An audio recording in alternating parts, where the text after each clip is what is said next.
Well, hi, I'm Josh Woods. I'm a candidate for City Council District 6. Here with Stephen Breland. He's one of my team captains on our campaign, and we've decided that we're going to try, I guess, is this called a podcast, I guess? Or I don't know what we're doing here. Sure, we'll call it that. But we figure what we do is come on here and we talk a little bit and kind of share a little bit about the campaign. Also let you know a little bit about what our campaign's about. A lot easier than just putting social media posts up or typing long articles and sticking them somewhere. I figure what we would do is kind of just share about the different issues that we bring to the table and that we focused on over the past going on, I guess, 5-6 months now.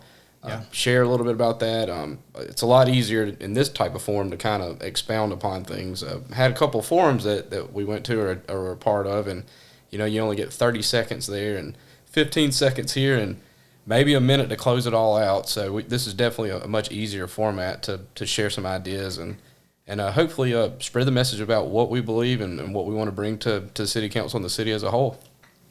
Yeah, absolutely. So getting started, talk to us a few minutes and just kind of give me your why behind the things. Like, why are you doing this? What got you involved in that, and then just in general, what drives you to do things? Yeah, for sure. A little bit about me. Again, I'm Josh Woods. I live in District 6, obviously, looking to represent District 6 on the city council. Grew up in Grand Bass, where I was born and raised in Grand Bay. Attended Faith Academy. Upon graduation from Faith, ended up at University of South Alabama. Me and my wife both graduated there. In 2009, I graduated with a finance degree, and that was an amazing time to find a job in the finance world. Obviously, with 2009 being really kind of the middle of the recession at that point. So, had a job in college where I was working at a bank, stuck at the bank, stayed with the bank. Had opportunities open up.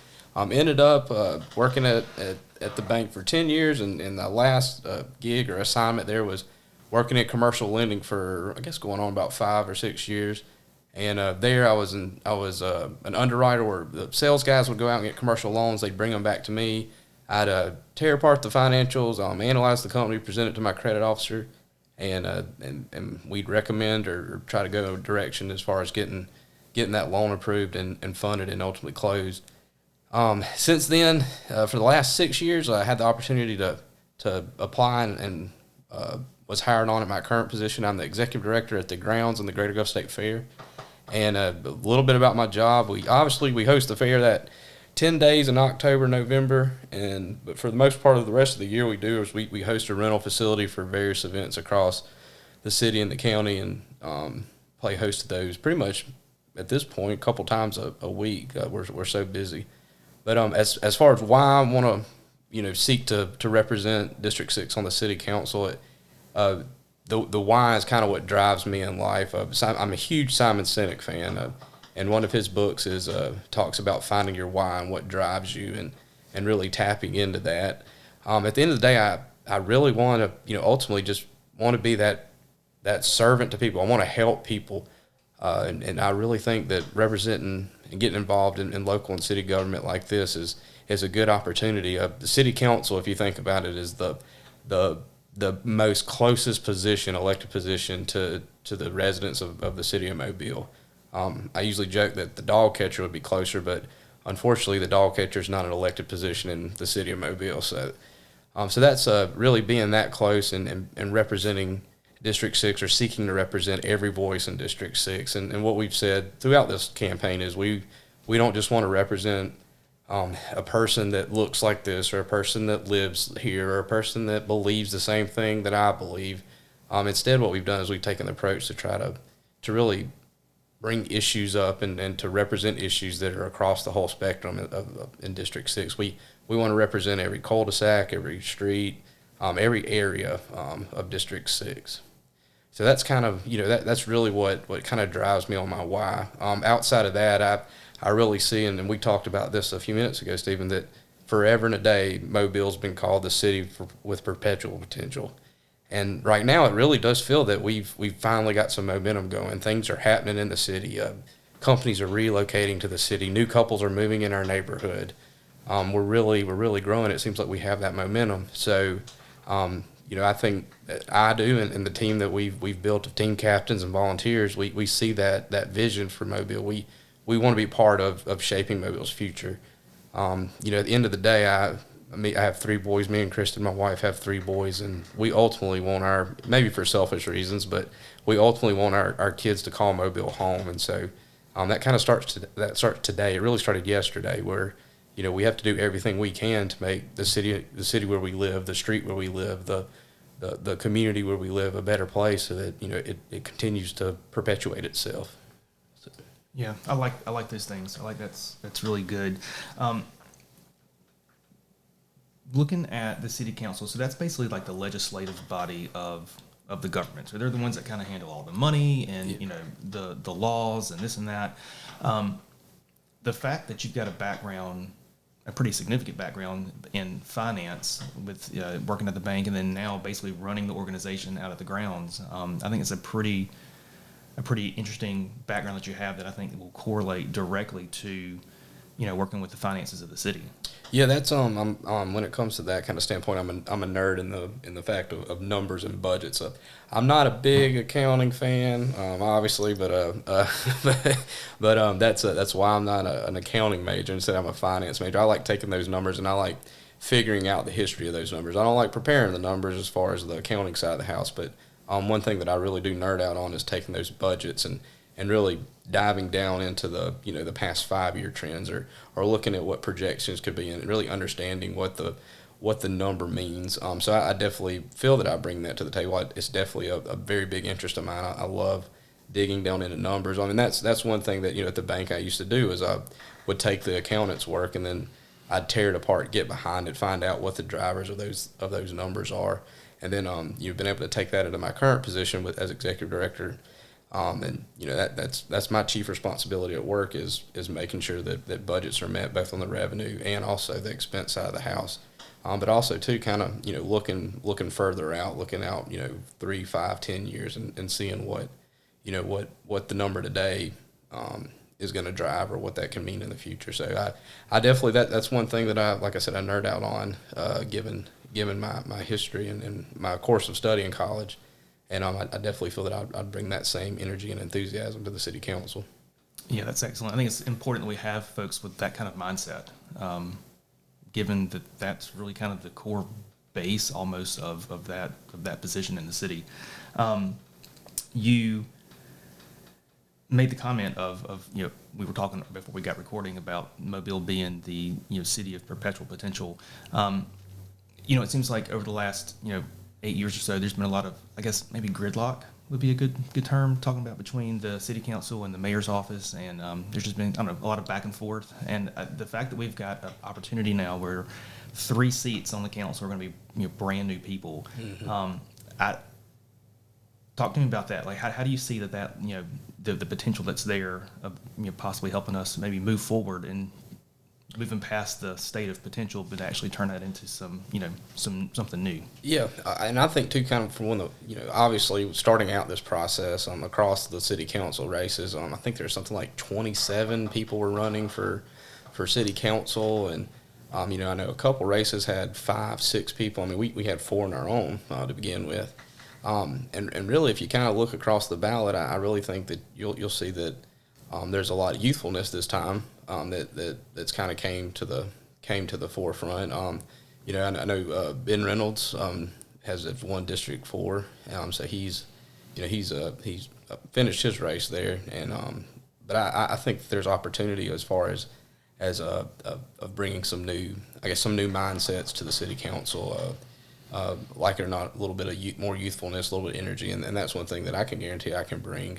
Bring the energy, bring the studying on an issue, and also the hopefully the ability to bring and make consensus on the city council.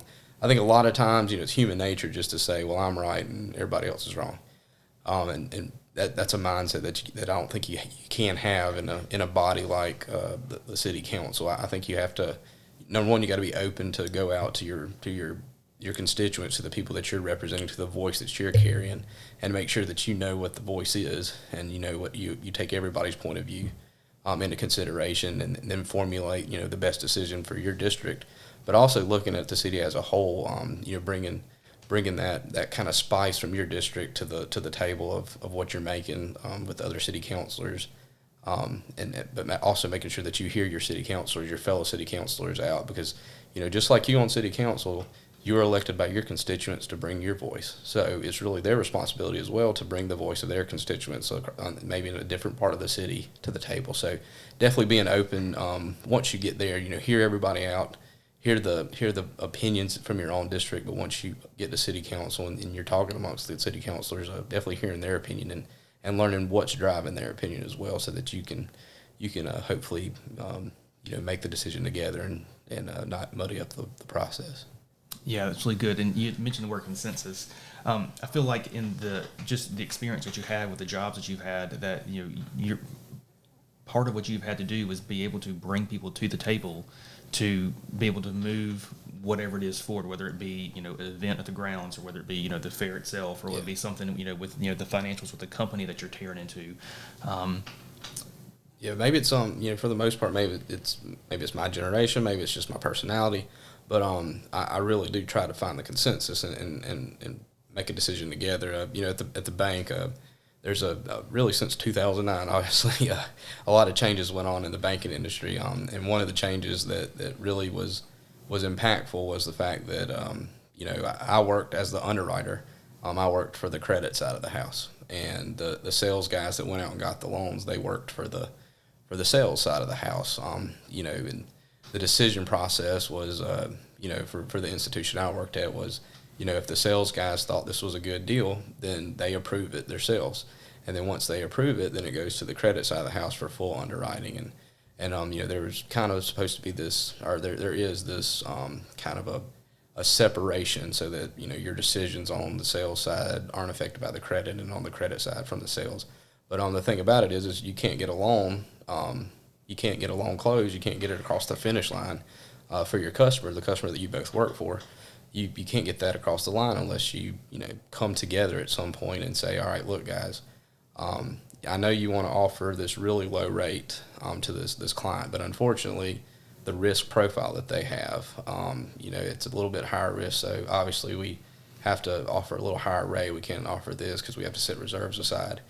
So that's on the banking side of the house, that was one thing that it took me, again, coming out of college, that was something I had to learn, to be able to work together with your coworkers, and at times a stressful environment, because you're both trying to get the right loan and the loan done right.